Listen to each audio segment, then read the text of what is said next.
Would you buy a used car from this man? I'm Michael Smerconish in Philadelphia. Every few years, we make a decision. We look at the choices, we watch the ads, we compare the records, we listen to the opinions of friends and family, and still sometimes we ultimately decide based on emotion. And we tend to stick with our own. Republicans go one way, Democrats go another. Rarely does an option appeal to both. Presidential candidates? Nah, I'm thinking about cars and trucks. You can often tell a person's political affiliation by what they drive. And according to Stereotype and market research, no manufacturer has been more identified with Democrats than Tesla. Ram, GMC, Ford, all favored by Republicans. Same for Lincoln, Jeep, and Chevrolet. But Mercedes, BMW, Subaru, and Mazda, Honda, Audi, Nissan, more favored by Democrats. Nothing is 100%, of course. But in 2022, Nielsen Scarborough released market research showing that Tesla is the manufacturer most favored by Democratic-leaning voters. And by the way, Tesla owners, they tend to be reliable voters. Plus, last year, Business Insider released the results of its analysis showing the 10 most Republican and 10 most Democratic vehicles. The most Republican vehicle in America, according to this research, they said the Jeep Wrangler. The most Democratic, this research said the Toyota Prius. 8 of the 10 reddest vehicles made in America. 8 of the 10 bluest, foreign made.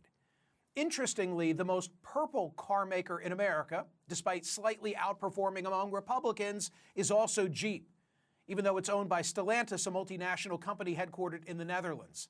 But are these patterns about to be upended?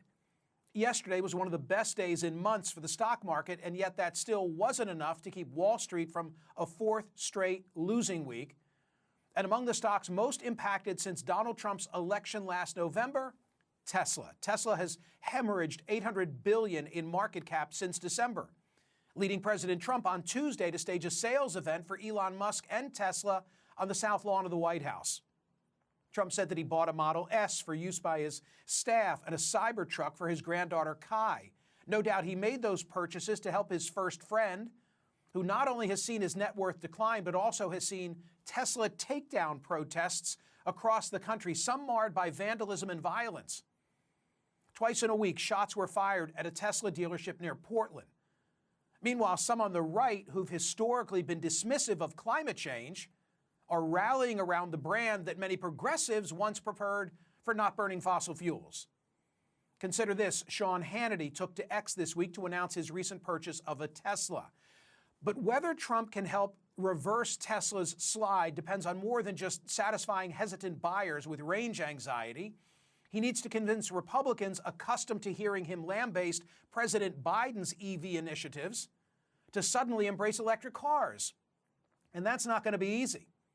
According to a survey by American EV Jobs Alliance, 65% of Musk supporters do not believe climate change is real and that electric vehicles can help.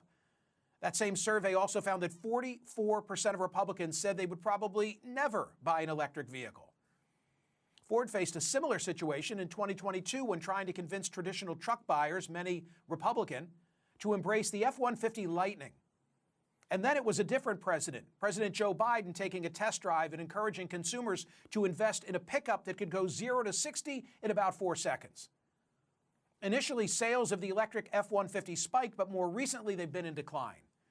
And unfortunately for Tesla, Musk is now more popular with people who drive pickup trucks and gasoline vehicles than he is with people who drive electric cars. I'm a Tesla owner. 2 of them, actually. Not because I'm progressive, hardly, but because I appreciate the technology. And I'd rather not contribute to global warming.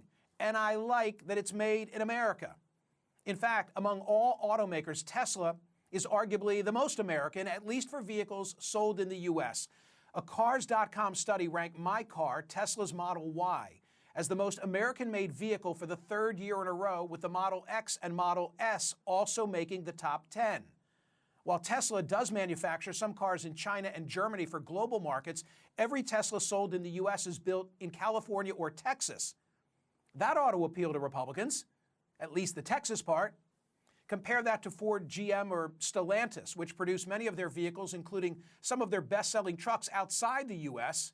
So while some buyers see a Ram 1500 or a Chevy Silverado as the ultimate American ride, their vehicle may have been assembled in Mexico with parts from all over the world. My Teslas rolled off the assembly line in Fremont, California. When I discussed all of this week on my SiriusXM radio program, I got a telephone call from a guy named Jerry. I'm a California liberal. I'm a Tesla owner for almost 10 years now. It's the most American-made car you can possibly buy.